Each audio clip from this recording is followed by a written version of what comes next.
I'm in Vienna at this beautiful coffee house that's been around for over 100 years. People in the city love to brag about their coffee houses and how unique the culture is here.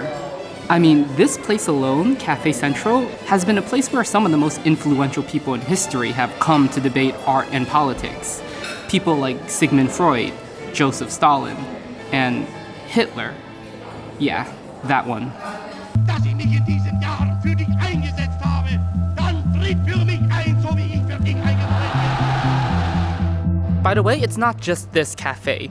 Most cafes in Vienna have hosted some of the most influential people in the world. Artists like Gustav Klimt, Mozart, or Beethoven have all come to these cafes. Authors have written entire novels at these coffee houses, and it's something people from Vienna are really proud of. But to be honest, I thought influential people all around the world have worked in cafes. I mean, Bob Dylan wrote songs in New York cafes, and Picasso went to Parisian cafes. So out of all of these places, why are only Vienna's cafes listed as a UNESCO Intangible Cultural Heritage?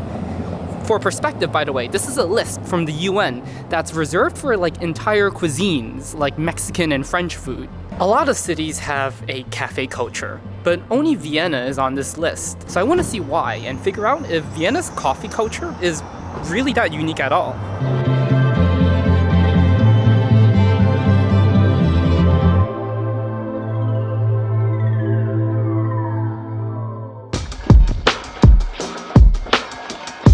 By the way, I just want to be clear that cafes aren't from Vienna or anything like that. So legend has it that in the 1600s, Turkish invaders tried to conquer the city. They failed spectacularly and had to flee, leaving behind coffee beans that they brought with them.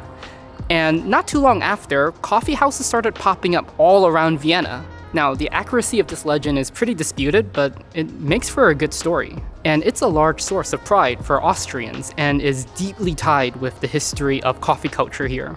But that's not what I want to focus on. I want to find out what makes a Viennese coffee house a Viennese coffee house.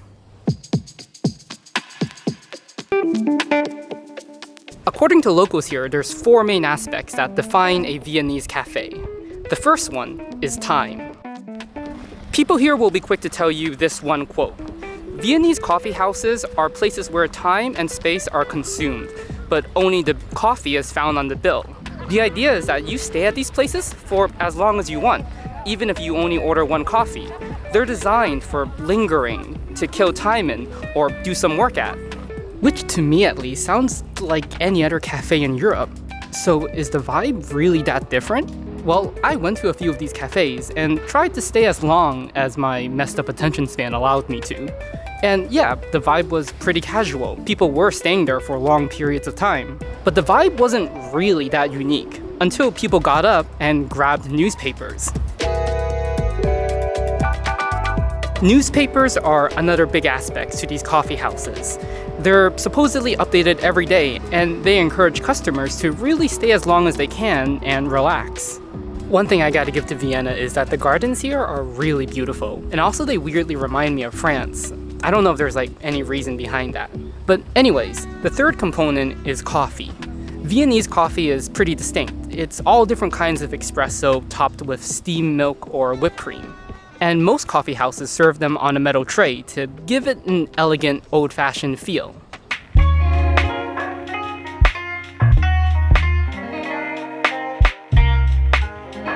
The fourth and most important component about these places is conversation. Now, conversations happen in cafes all over the world, but in Vienna, the conversations that took place in these coffee houses led to some of the most influential events in modern history. You see, Vienna was once the capital of art and music, so a lot of influential people have come here and shared ideas. Café Central is probably the best example of this, because it hosted people like Lenin, Trotsky, and Stalin, all of whom would lead the Russian Revolution and create the Soviet Union. Not to mention that cafe was also the place that Hitler used to frequent before he became what he became. I'm giving controversial examples, but these cafes gave birth to some of the most influential people in European history. I mean, I went to a cafe where Mozart and Beethoven used to play music in. This place was built in a former medieval bathhouse and is strikingly beautiful. This is really good.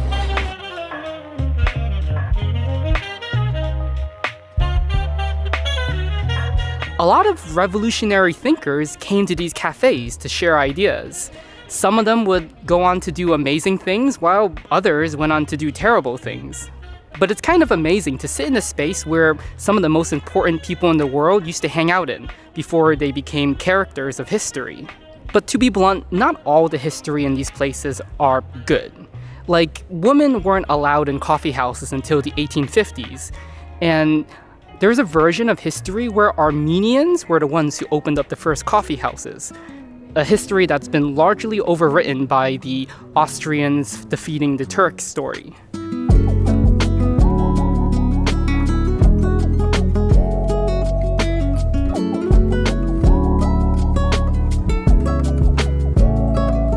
Okay, so while I don't think the aspects that define a Viennese cafe are hugely unique, I do have to admit that there's some sort of unspoken atmosphere about these places.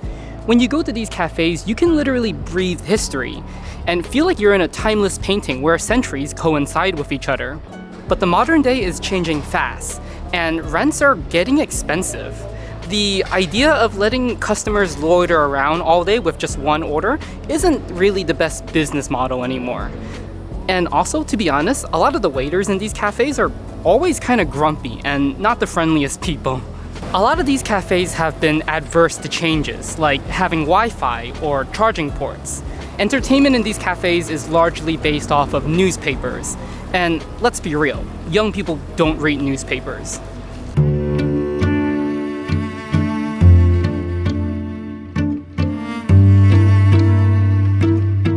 Some of these coffee houses have actually been struggling since the 1950s with the advent of the television and the internet, and a few of them have already closed down.